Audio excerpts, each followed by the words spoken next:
A gente tem relatos da anomalia em literatura, que são esse apodrecimento de vagem, não é de hoje, né? Há mais de 20 anos, mas com uma pressão econômica, como o gasto que gerou, né? As perdas que isso gerou nos últimos anos, extremamente significativos.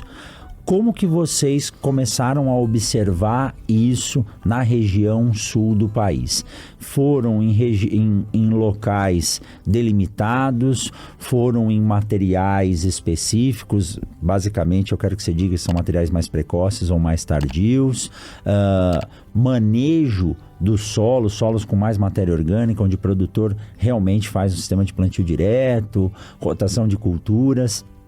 Isso tem a ver, está muito ligado mesmo com pressão de doenças. Como que vocês receberam essa informação e como começaram a observar isso no sul do país?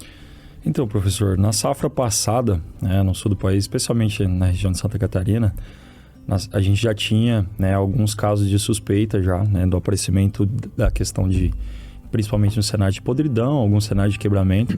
Nessa safra, a expressão foi um pouco maior, principalmente a questão de quebramento. Então, hoje a gente tem um cenário lá que tem a planta chega no R1, R2 ali mais ou menos, ela já começa a emitir os primeiros sinais de quebramento. É questão assim, você começa a andar no carreador, você só vai escutando os barulhos, trec, trec, trec, ou seja, a planta quebra muito fácil.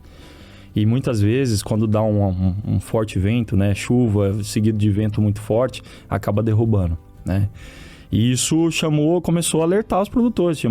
Tinha produtor, por exemplo, que você chegava na lavoura e estava acontecendo isso, quebrando as plantas, o cara ficava desesperado. E agora, o que eu faço? Como que eu vou proteger?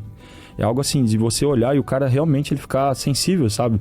Ele tem um sentimento de desespero. E aí você fala, cara, como que eu posso ajudar esse cara? Porque não tem o que fazer nesse momento. Esse é o ponto.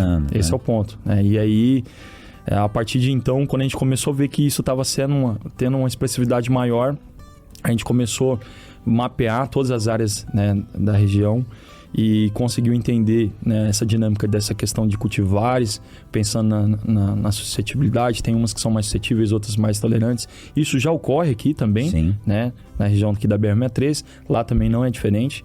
E, inclusive, assim, as cultivares mais produtivas lá são as que mais têm esse problema aí de quebramento, só para você ter uma ideia. E o grande ponto, assim, lá no sul, nós temos um cenário de matéria orgânica mais alto, Muitas vezes a gente tem cenários de palhada, também um ambiente de palhada melhor. Só para você ter uma ideia, eu visitei uma área recentemente na região de Campos Novos, por exemplo, que o produtor ele mexeu o solo na beirada do talhão, na bordadura ali, então não tinha zero de palhada praticamente. Quando você abria assim o carreador, 100 plantas, de 100 plantas, 30 estava quebrando. Aí quebrava muito fácil. E aí quando você ia verificar o porquê que ela estava quebrando, tinha toda a sintomatologia de estrias, a questão da estria subindo, muito parecido com a questão do complexo de aporte mesmo, que é o que acontece aqui.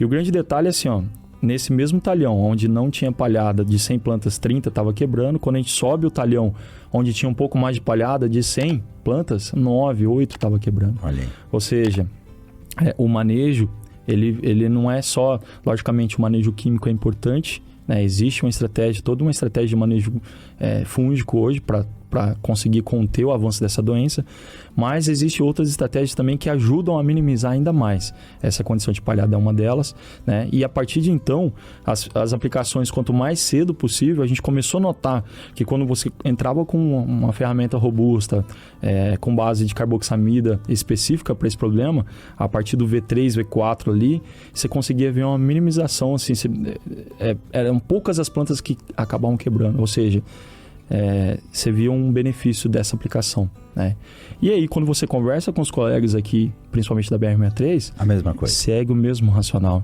Então, assim, para nós lá, a gente viu que realmente esse problema é causado por um complexo de fungos, logicamente patogênicos, principalmente encadeado aí pelo complexo de aporte.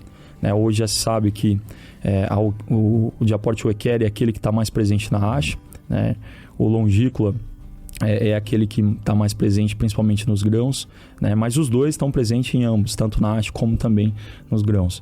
E lá no sul, por exemplo, a gente tem também a questão do diaporte caulívora, que é o terceiro, é mais um aí, Só para você ter uma ideia, aqui no Brasil hoje a gente tem em torno de 11 até 15 espécies de aporte já relatadas.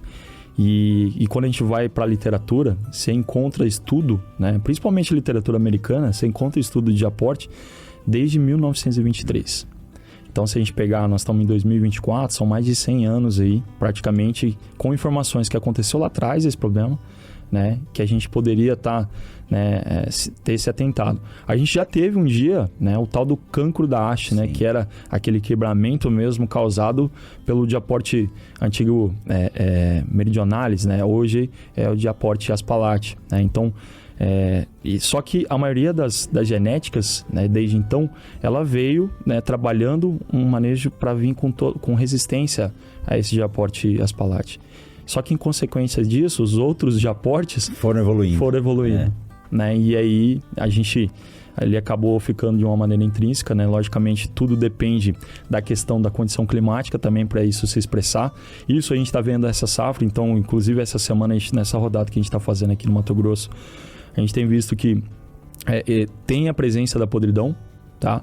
Mas tem um pouco menos, porque vocês passaram por um ambiente de seca aqui muito grande durante essa safra, né? Os relatos aí foram bastante impactantes. Mas, por exemplo, para nós lá, nós tivemos, por exemplo, um outubro, novembro e dezembro muito chuvoso e de condições de alta temperatura. O que isso favorece?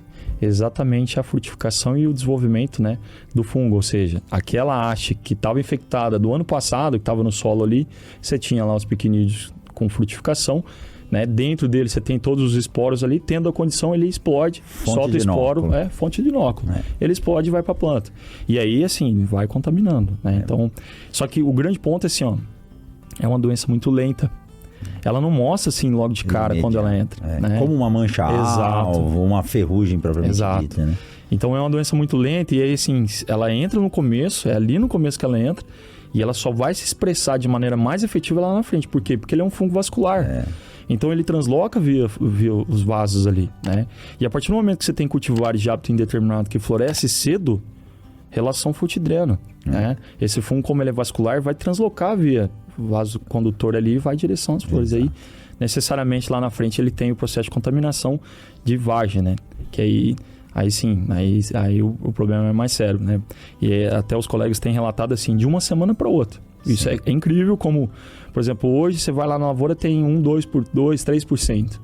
Quando você volta daqui uma semana, 50% de avariar, né? 40% de grãos puros.